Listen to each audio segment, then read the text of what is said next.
জাইমা রহমানকে ঘিরে সামাজিক যোগাযোগ মাধ্যমে শুরু হওয়া বিতর্কে নতুন মোড় যোগ হয়েছে।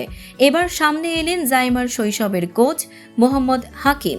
চেলসির বয়সভিত্তিক দলে সুযোগ পাওয়া প্রসঙ্গে যুব ও ক্রীড়া প্রতিমন্ত্রী আমিনুল হকের মন্তব্য নিয়ে যখন আলোচনা তুঙ্গে, ঠিক তখনই জাইমার শৈশবের কোচ তার ফেসবুকে দেয়া এক পোস্টে জাইমা রহমানের ছোটবেলার কয়েকটি ছবি শেয়ার করে জানান, তার প্রতিভা নিয়ে তিনি কখনো সন্দেহ করেননি।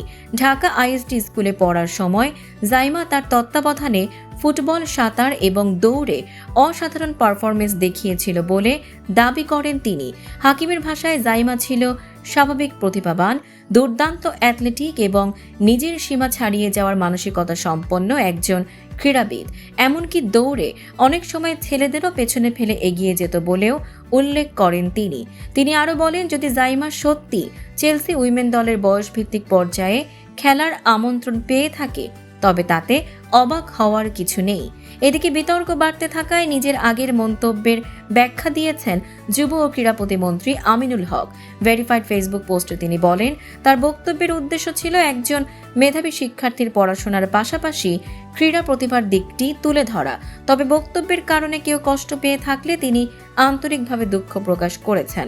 সব মিলিয়ে জাইমা রহমানের ফুটবল দক্ষতা ও চেলসি প্রসঙ্গ নিয়ে সামাজিক যোগাযোগ মাধ্যমে আলোচনা এখনো থামেনি।